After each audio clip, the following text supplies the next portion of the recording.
sounded like a whole symphony almost warming up when they... Hey everybody, my name is Dan Chmielewski. People like to call me Chimy, and you can too. I am a composer, sound designer, but first and foremost, I am a bassist. And that is the reason I am so excited to share this library with you today. This is the first bass that I have looked at with you all, and it is by far the most unique bass I have ever come across in my many years of playing. How unique, you might ask? Well, let's start with the fact that there's only one in existence and that there's only one person in the world that knows how to play it, and that would be Deutsch, the instrument's inventor. And this bass does not have 4 strings, it does not have 5 strings, it has, I think, over 30? The things that always bring the biggest smiles to my face in Soundpaint are doing weird combination of things you never think you'd be able to do, like having 10 analog synthesizers all playing at once, or, meshing a guitar with a trombone, or just trying a bunch of different things. And this single instrument encompasses that entire MO for me, and it is my honor and pleasure to introduce you to the Bazantar. In short, it started out life as a 5-string upright bass and acquired about 30 or so, I think 33 more strings throughout the instrument, some on the back of the fingerboard, some off to the side, that act as resonators. And this instrument is so wild in what it sounds like. It's hard to describe. I just kind of want to dive into these parts and show you, because it is quite the sound, and I know you're going to love it.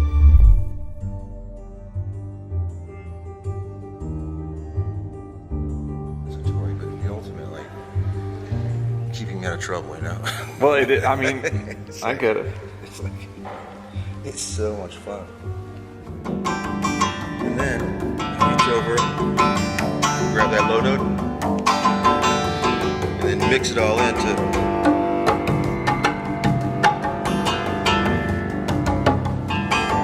You see what I'm saying? It's like, it's so cool.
With Bazantar, we get 8 parts. We get 4 kind of arco articulations, a plucked articulation, 2 sustained parts with different types of vibrato, and also a tapped part, a percussive part. And the thing you're going to pick up on almost immediately is this instrument is basically like if you were to have a sitar and a bass and just kind of working the mix knobs of each. It's like the initial attack of the instrument is like, oh, that's clearly an upright bass. But then, slowly, ever so slightly, these kind of upper harmonic resonators come in that just make it sound like this kind of folky, renaissance-y, almost medieval sounding instrument. And it is definitely one of the most incredible sounds I've ever heard. So let's check them out.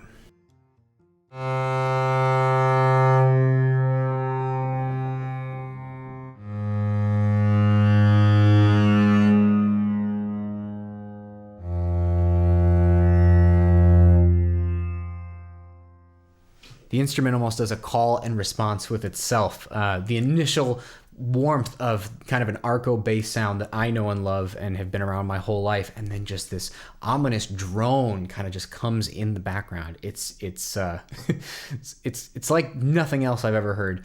And let's just go through these other arc parts real quick.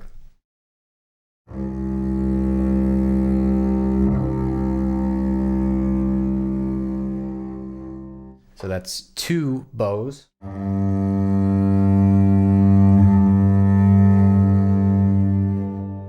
A beautifully masked transition between down bow and up bow. As a bassist, I appreciate that.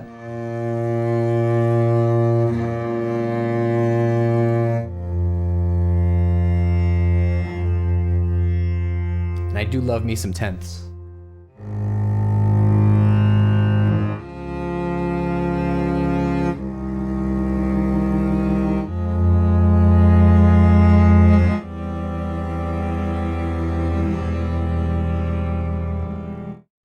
So sensitive, but yet it just has all this information in there that just kind of, you know, tugs at the heartstrings, for me at least. Let's check out 3.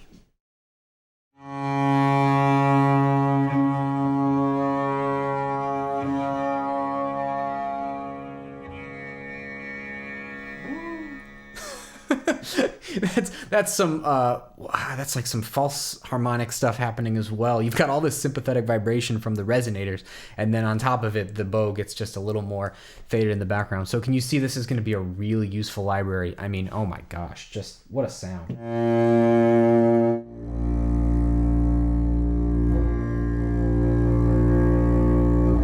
You know, the bass itself sounds good. Just the quality of the core bass sound. I mean, that's an ideal bass arco tone, to me at least. I think sometimes, you know, when you see instruments that are kind of these hybrid mashup workshop things, sometimes the quality of the core instrument gets lost in the endeavor of, you know, creating this wacky, crazy thing. And that did not happen here. I mean, that's a great bowed bass sound, and then the resonators, not too overpowering. Really, they just add a little bit of just extra emotion and travel to the note.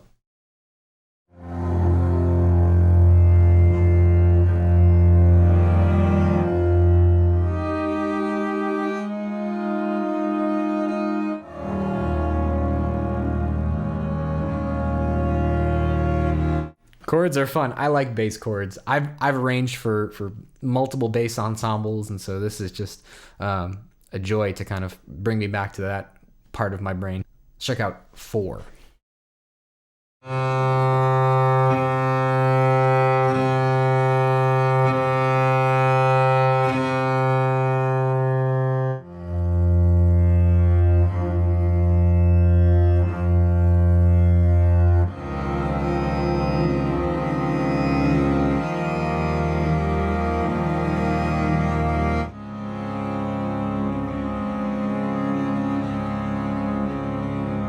So as we're going up in numbers here, we are also getting increased amount of bow strokes.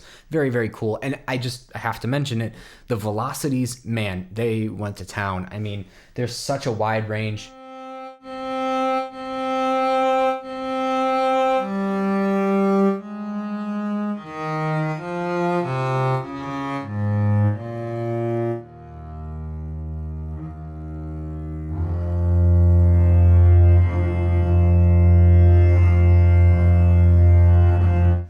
Yeah, that's ideal. I mean, it just feels super organic and rich and everything you want from a library like this.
I always think about things in like synth terms. It's like you've got this ttir part that's just in the background with like a slow attack. This instrument literally is something I would create in Soundpaint, you know, like, oh, let me just take a ttir and have it be a slow attack and then an upright bass. It's crazy to think that this thing actually exists and sounds like that. I mean, what a unique instrument. Let's check this guy out. Senza.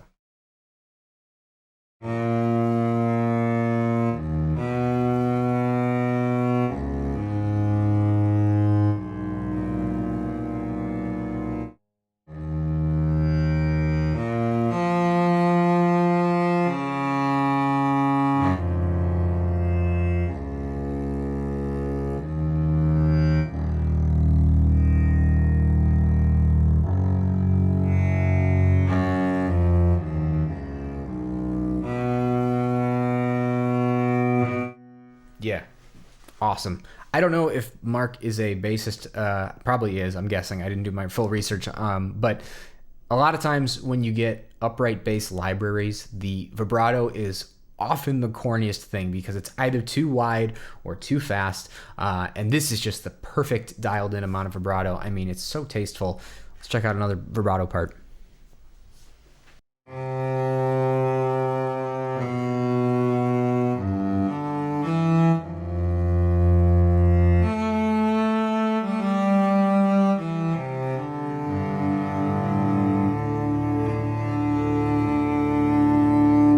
Of course, open fifths sound awesome.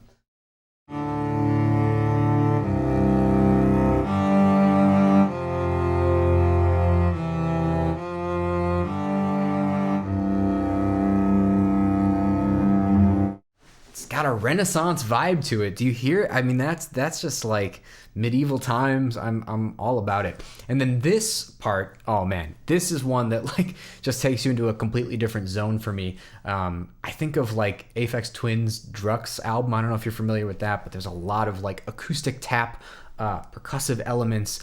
And it's very evocative of that kind of like choppy, you know, sort of unique. It's like, what instrument is that? Where does that come from? But it sounds just so interesting, and it's almost it's melodic without being melodic. I think it's still possible to be melodious without necessarily being a melodic instrument. And this part here is kind of the epitome of that for me. Check this out.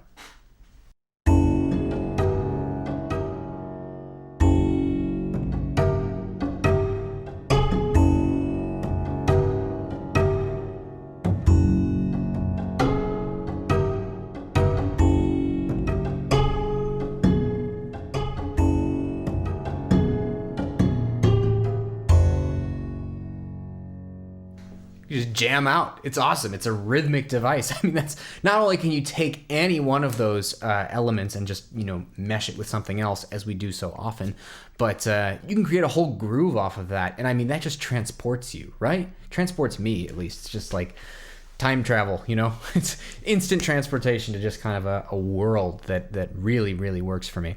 I'm going to just go ahead and play straight, because that was just only a handful of notes. I'm just going to actually play straight down for this one, just so you can hear all the different kinds of sounds. And by the way, I don't know the information on round robins for this library, but you can tell there's just so many little inconsistencies and differences between the articulations of the velocities. There has to be a ton. And I mean, it makes it feel that much more authentic and alive. But this is the tapped library straight down.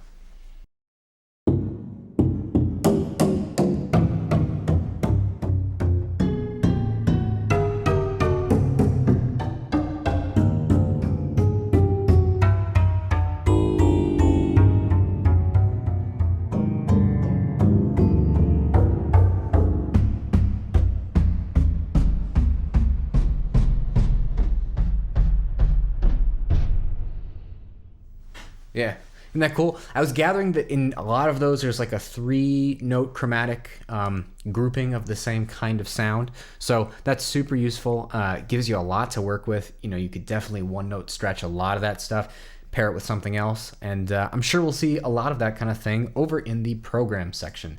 As always, we get a fair amount of programs here, and these are all great. I've played through all of them.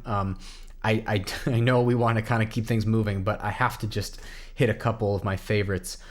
This is just a really beautiful preparation from Trolls of the tapped library. It's going through a very nice EQ and then into a Lexi reverb.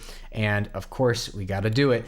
We have, that might be left over there, that morph, because there's only one part. But we have a CC control over the band 4 frequency. So that is, oh, interesting. So it's actually moving up the frequency range. It's not actually moving up and down.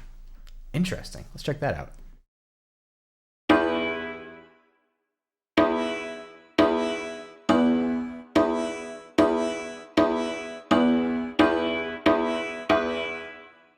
And between that motion and also just the round robins of this part, I mean, you're getting so much variance on just one single note. But let's do another little demo.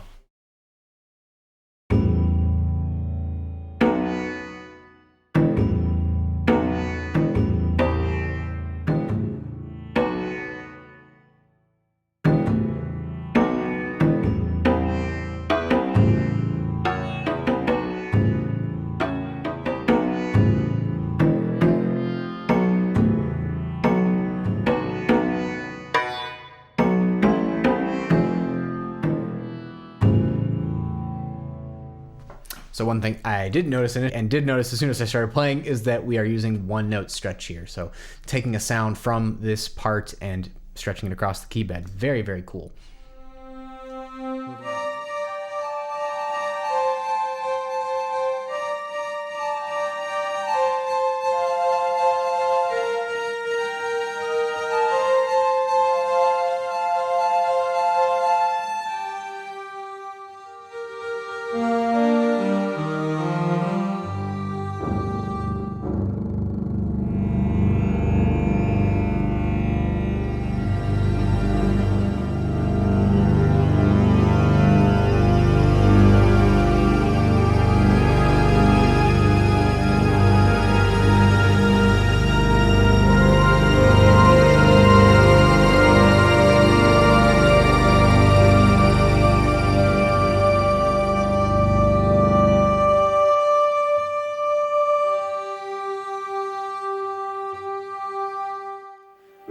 It sounded like a whole symphony almost warming up when they... It's really cool.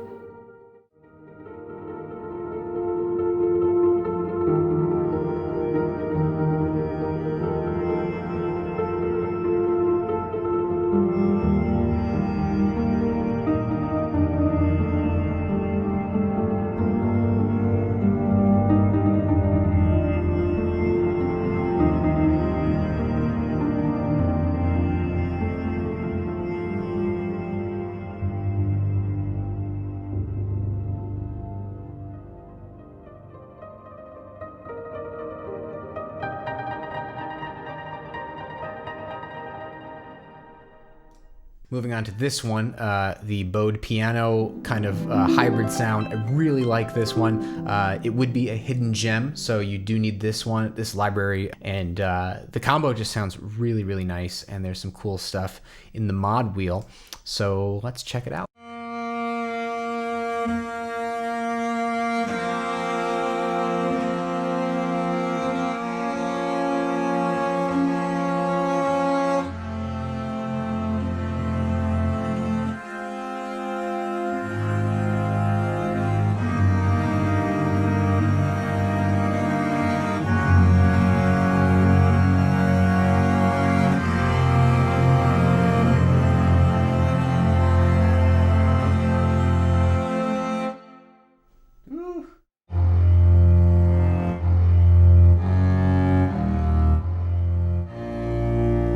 Low end is so good, but that's just such a nice touch. The second part isn't even in there that much, but it really is doing some awesome support work. It does come up as you raise the mod wheel.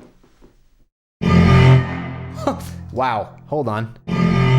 Okay, yeah, that's a very different sound. So almost a little bit of aggression and added just grunge to this program here. Very cool.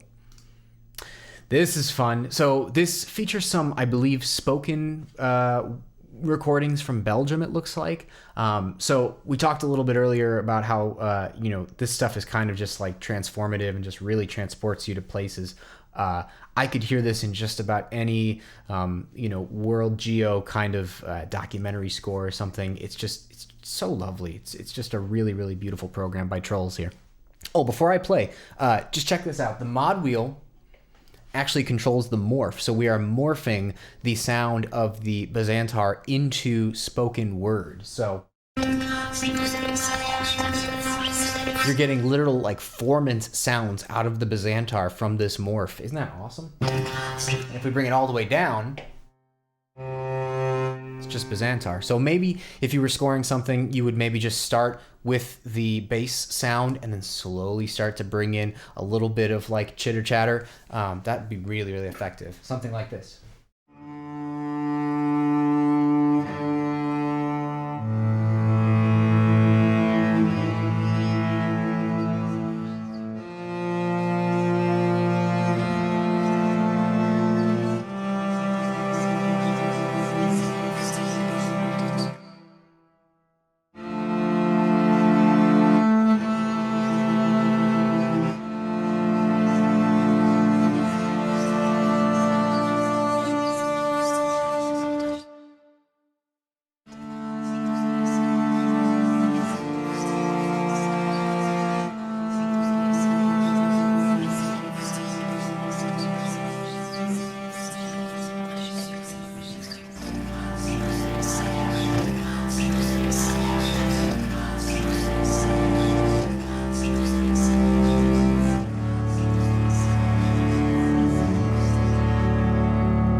Yeah, really, really cool.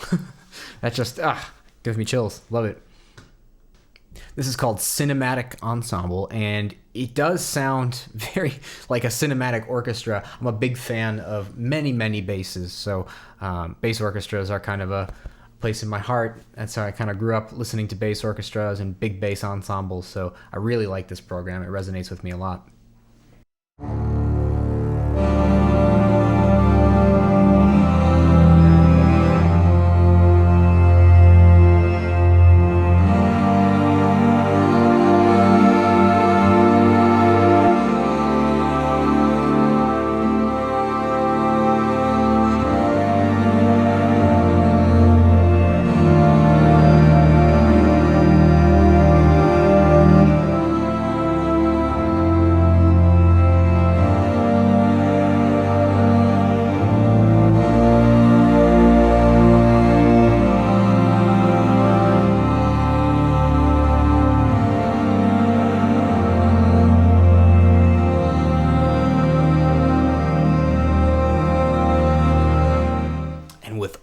That sympathetic vibration, just all of that kind of stuff existing, you are just, it's alive, it's beautiful, it's evocative, it's just, oh man, so sweet.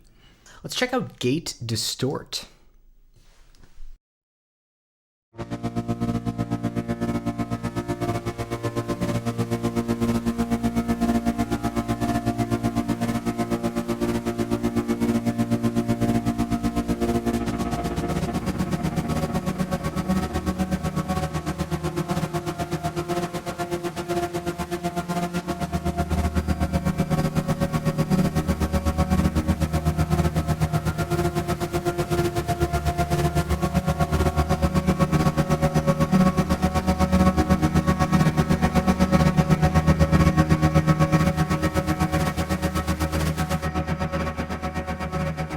So even though we're not, the gate wet-dry mix is staying the same, but the analog distortion is coming up with the mod wheel, so it's feeding more into it, and it just gets a little more bitey and aggressive. That's a great program. Let's check out Good Dreams from, I believe, Mr. Nick Semrad. Cool.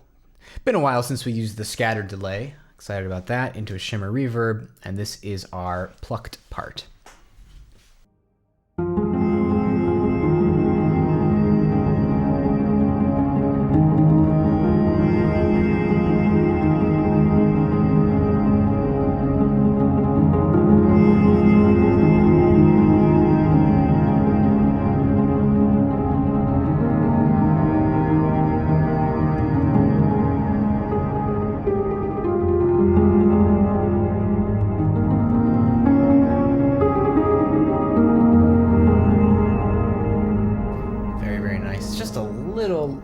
for my taste. Let's bring it down just a touch.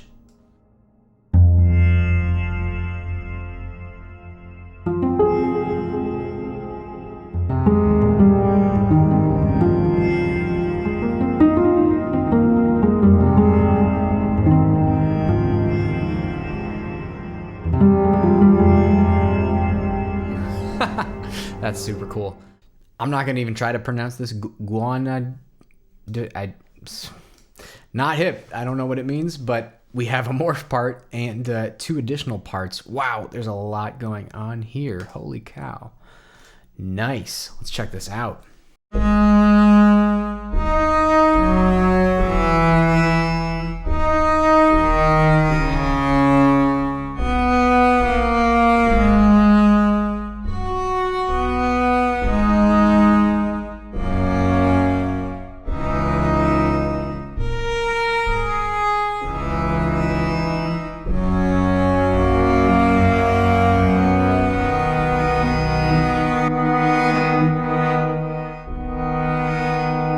Interesting choice there to put a filter on it. That's kind of an interesting effect. I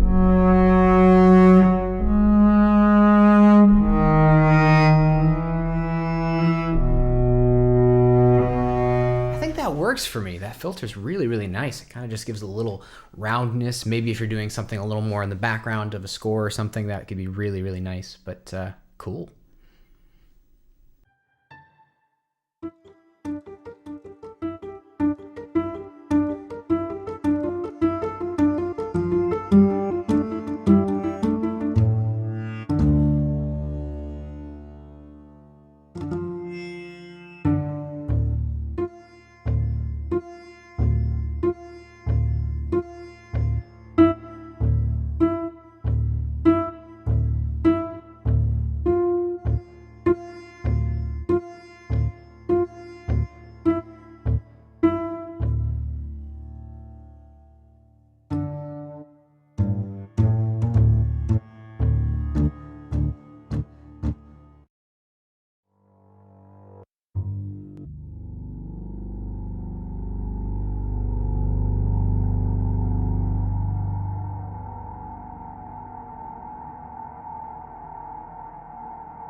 Hey, this is one of mine. This is called Percussive Drone, and it grabs one of the tapped parts, one note stretch, and then we have just the sustain library as well, going through an analog filter. So I literally just said, oh, I would never put a filter on. I put a filter on it, so there you go. And then threw an EQ, Lexi reverb into a shimmer reverb, and the Matrix does some fun stuff as well. So I actually don't remember what this sounds like, so we'll find out together.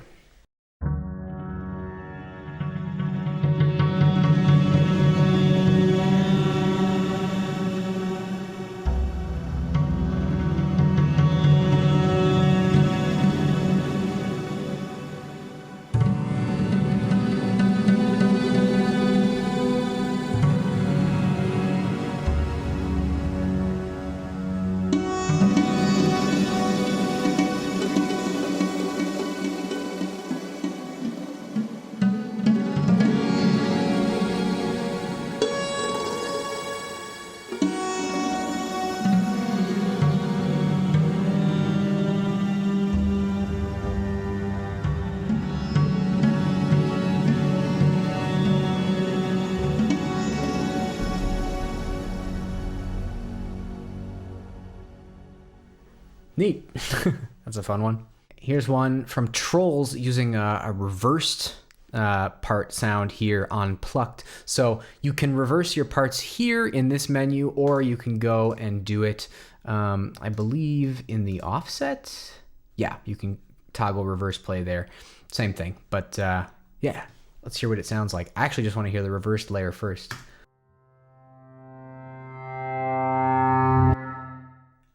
Oh, that's cool.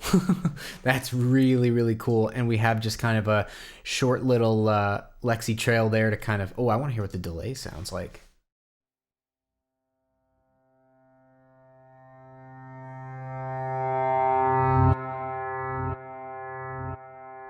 I like that delay. Maybe a little less of it. And then the main part. So we're going to basically have part 1 handing off to part 2. So it's going to be ba, and then we're going to have a slow fade in of part 2. That'll be really effective on a nice chord.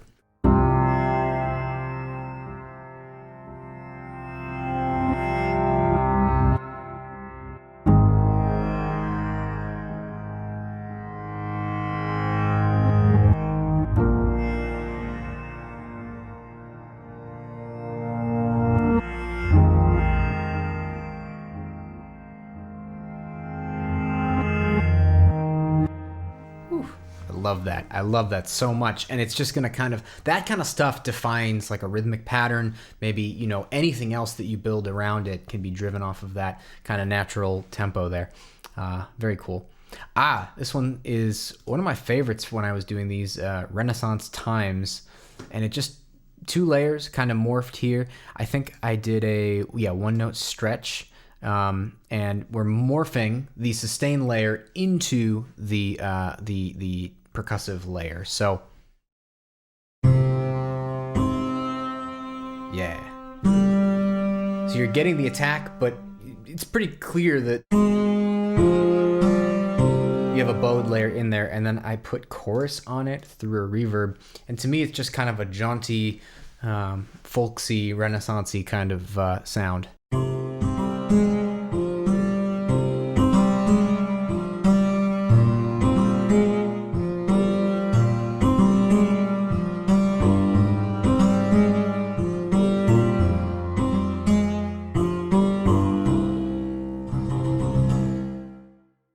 Check out Sultry. Oh, this is just one layer of... I love it. I love it. With just a little tiny bump here, and... Oh, and I'm noticing it's 1-note stretch. Oh, interesting. So Trolls must have really liked the way that this 1 note came out, and decided to stretch it across the whole key bed, because this is so, you know, intricately sampled. You know, some notes are going to speak differently than others, and so if you're going for perhaps a sultry or more uniform sound, maybe you want to try experimenting with 1-note stretch in libraries where, or in parts rather, where, you know, it's already sampled for each note, just to see what kind of sounds you get.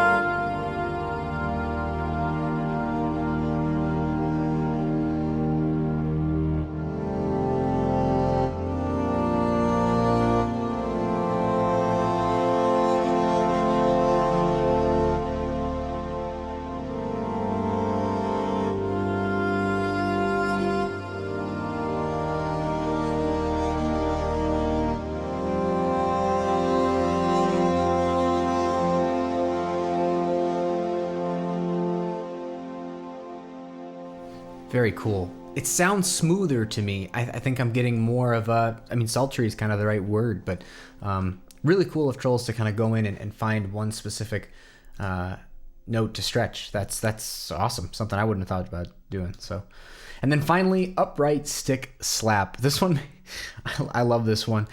We've got a dobro guitar in here, sticks from the Bastard library. And then the plucked one from the Bazantar, going through an EQ and a Lexi reverb. Can't lose with that combo.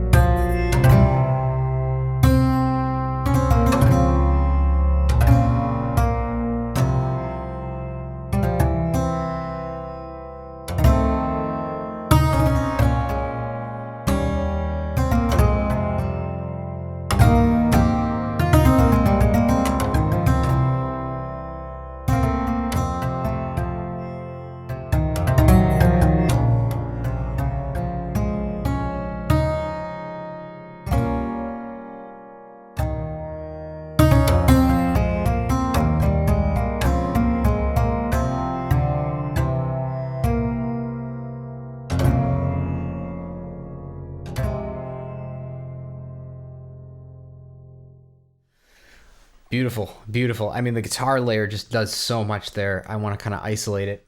Adding even more kind of sitar resonator kind of sounds to already a library which has a lot of it naturally baked in. And then you add these sticks in to give you just extra punch. It's really hot in the mix. We're plus 7 dB here.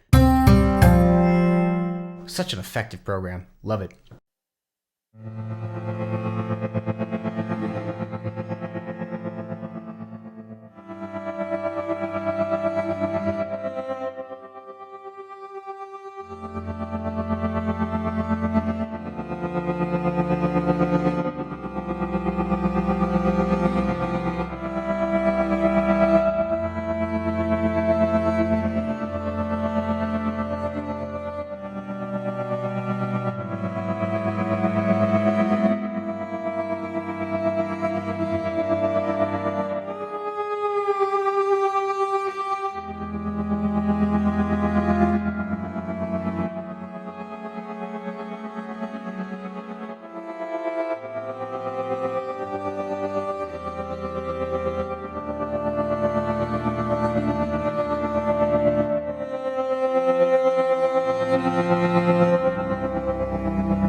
So now let's go ahead and make a sound of our own. I'm going to head back to the parts section, and my instinct is to go with something kind of punchy, something kind of plucky. I think that tapped part is so cool. I really just want to dive in and find a good attack sound and use it on one note same. This is a trick I've used in past demonstrations, and I find it's really the most effective way to get an attack that works. It really ties in the whole instrument as something consistent when you're starting to go in different directions with the parts that you're choosing. So I'm going to try taking an attack from tapped and then maybe even layer on the plucked part as well, just to hear what the two of those sound like together. But let's find a note here.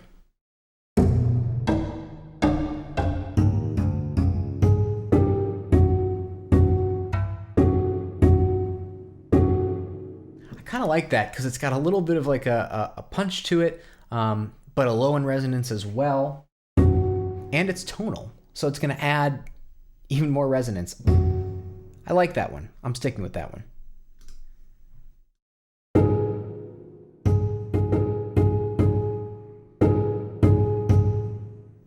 Let's do one note stretch then, if we're going to do a tonal, right?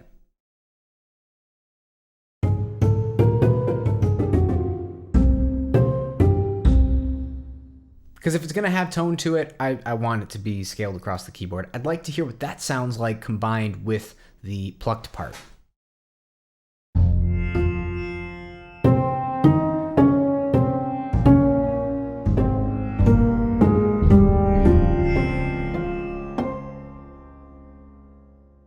Is it just that easy? Okay, done. See you next time. No, I'm kidding. We'll do too much in some way here. That really works though. Man, those complement each other so nicely. I'm gonna maybe bring the volume down. The great way to just kind of do this, by the way, is, I choose the sound that I want to be my my leading tone, so that's gonna be the plucked sound. And just slowly bring up the volume and see where it sits in.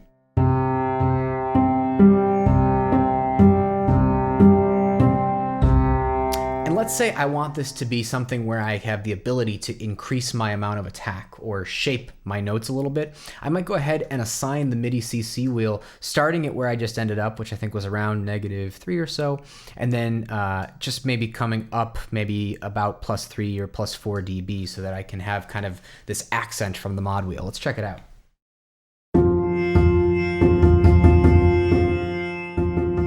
So I'll keep the velocity the same, and I'll raise the mod wheel just to really accentuate how much I'm bringing it up.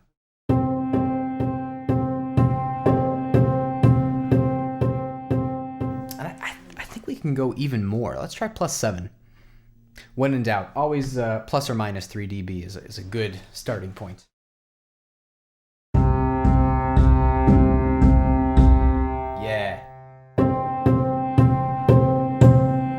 like that. Cool. Nice. I have a really dynamic instrument here. And then you pair that with just the natural velocity of your fingers, and it really is going to start to sound cool.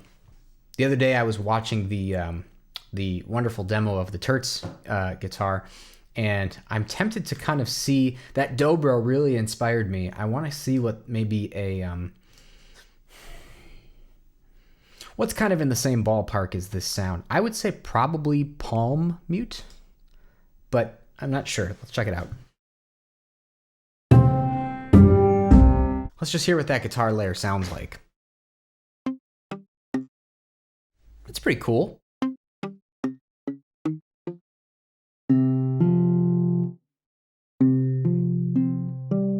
That's cooler. So I'm gathering that the palm mute sound is definitely something that complements our other parts. I mean, just that and the plucked part really complement each other nice. It's a nice soft tone. So I'm gonna keep that in there. I want even more attack. I'm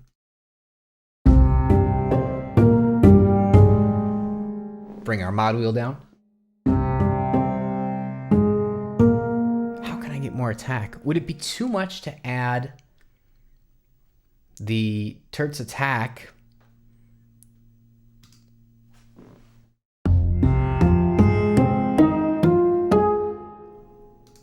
Just gonna click around and hear what things sound like.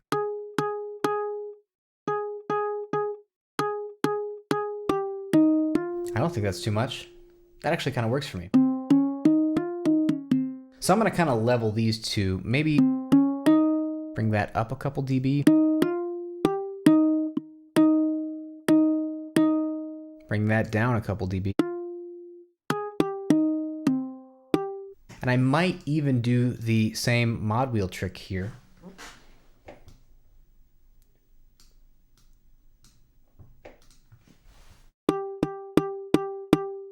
So now it's going to be really kind of slappy, which is the sound I'm definitely going for. And then let's bring these guys back in and see what it sounds like.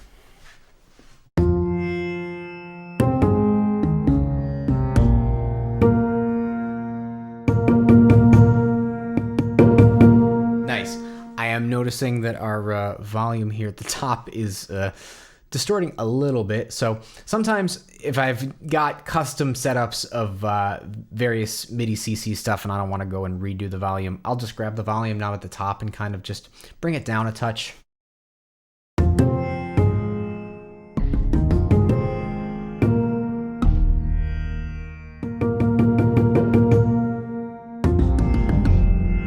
Cool. I think that I want to do just a little bit with panning. So what would make sense to me? Obviously, you know, this tapped layer here and the attack stuff here, these two, I'm probably going to maybe keep them in the center because it just kind of punches right through. And then I'm thinking of having part 3 and part 2 straddle them just a little bit. Maybe pan left 30%. There's no real rhyme or reason to this, you know, just do what makes sense. If stuff starts to sound weird, well, let's push it. Let's go 40%. Yeah. And then 40%. I like to balance. Sometimes the balancing doesn't work though. I mean, you know, maybe the sound is a little bit louder, cuts through a little bit more, and you need to kind of pan it back a little bit. It's cool. Whatever works for you.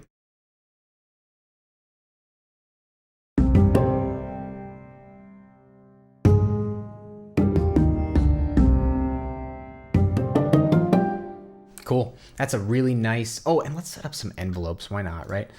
So let's see. What would make sense for each part? Part 1. It's just a knock. And I think there's a weird amount of release on here. Maybe just a little bit. Sure. Part 2.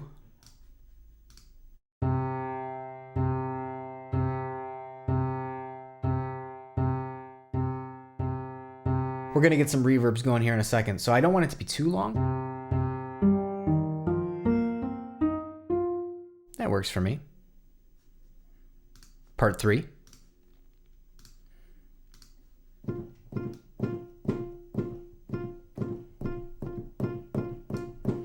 Yeah. I could even bring this volume up just a little bit more.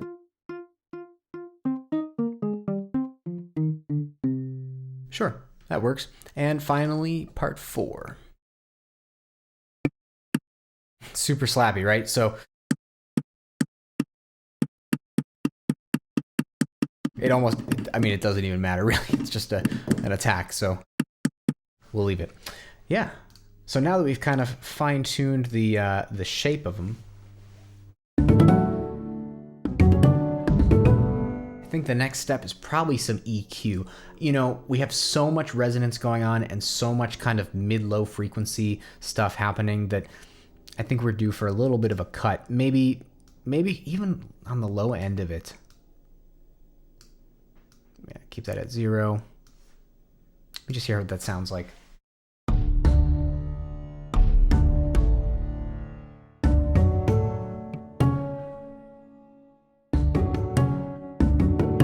Oh, that makes a huge difference. Check that out.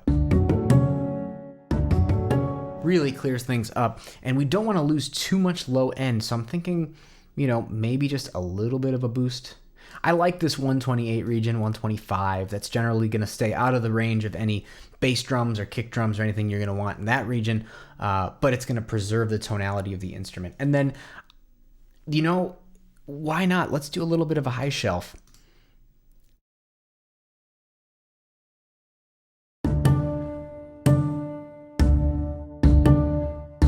Yeah, so just 2 little tweaks kind of bring this even more out of the mud and really make everything gel super nicely. And actually, I'm going to do my little favorite trick here and just really increase. So it was about 5 dB is where we want to start. Let's do like maybe another 5 dB boost when we move the mod wheel around. Yeah, so we have a really dynamic instrument here. Starting to really take nice shape. Where else can we go from here?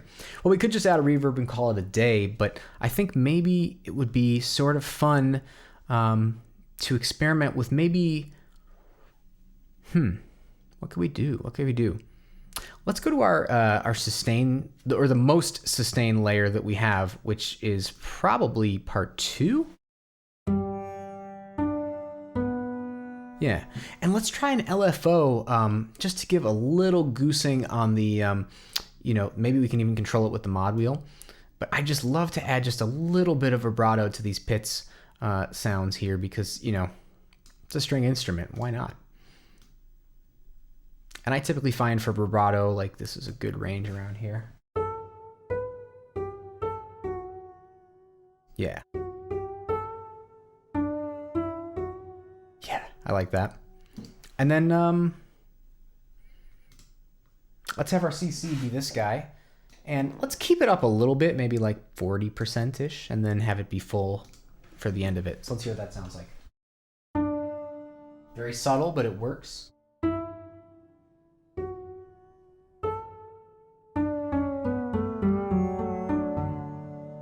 I like that. I like that a lot. And let's just get everything going again and hear how it sounds.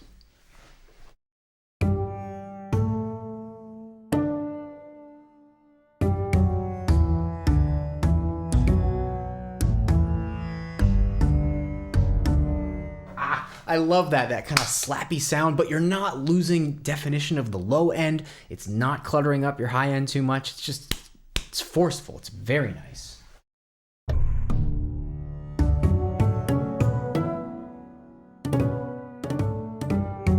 It's like the best part of a bass, a percussion hit, and almost like a snare drum, bass drum, sitar. It's just like this perfect combination of things happening right now. And I'm super into it.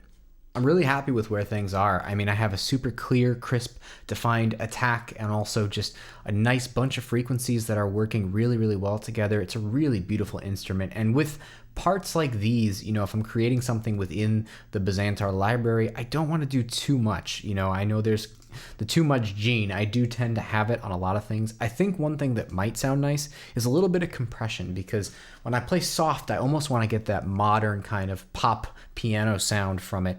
Oh, hello. There's a preset called Pop Piano. Let's see if that gets us somewhere in the ballpark.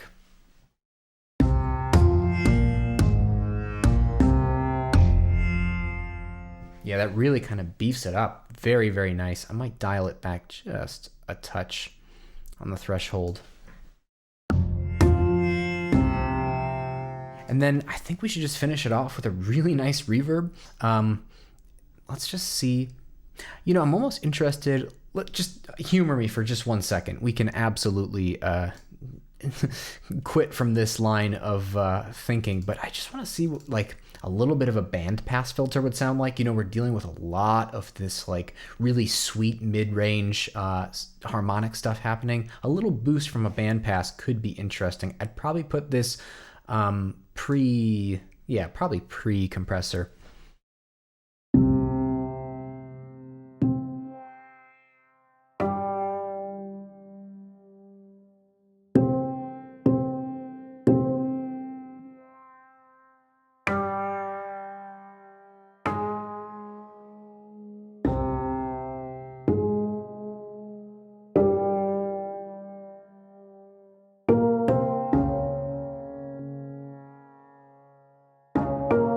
Really try to bring out that. I'm almost interested what it sound like pre-EQ, and then exaggerate the bass a little bit more. It's kind of neat. See what it sounds like without. It's a very different kind of sound.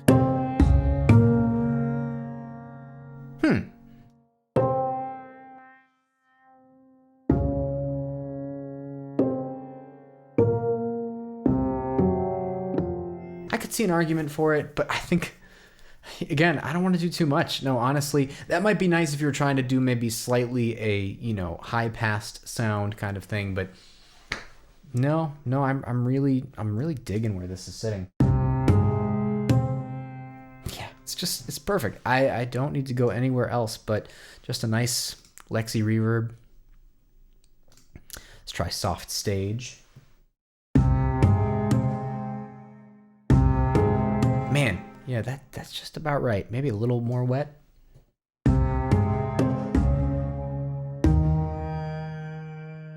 Woo! Man, that vibrato really, that does a lot for that second part. Anyway, I think we have a really nice program here. Let's check it out.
Gorgeous. Yeah, and it's super funny. I mean, I just like the instrument composed that, as far as I'm concerned. Like you just get into these vibes and these energies with these Soundpaint creations, and they just lead to natural compositions. I might use that for something. That's beautiful.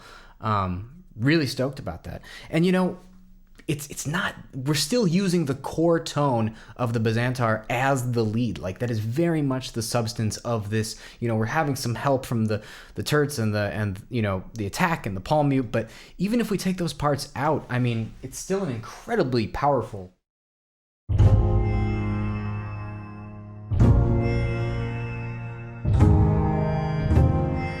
I would even almost argue that that's a nice tone, and I would maybe scale these volumes a little bit even more drastically over the CC so that we can just kind of, really bring in the attack when we want it. But that's what I got for you. So in closing, the Bazantar is a beautiful, unique instrument, probably one of the most special, if not the most special, ever sampled for Soundpaint. And, Soundpaint is so unique. This instrument is so unique. It's just a perfect natural combination. There's so much in here that you can just kind of pick apart, and the instrument itself just is so beautiful. I mean, I could just sit here and play sustained parts all day long and be totally happy. So whether or not you're looking for some kind of bass with a little bit of a spice, or you just want an array of sounds that's going to really bring you into this kind of medieval folky era, the Bazantar is the way to go. And I'm so glad I got to explore it with you. So thanks so much for watching. My name is Chimy, signing out. See you next time.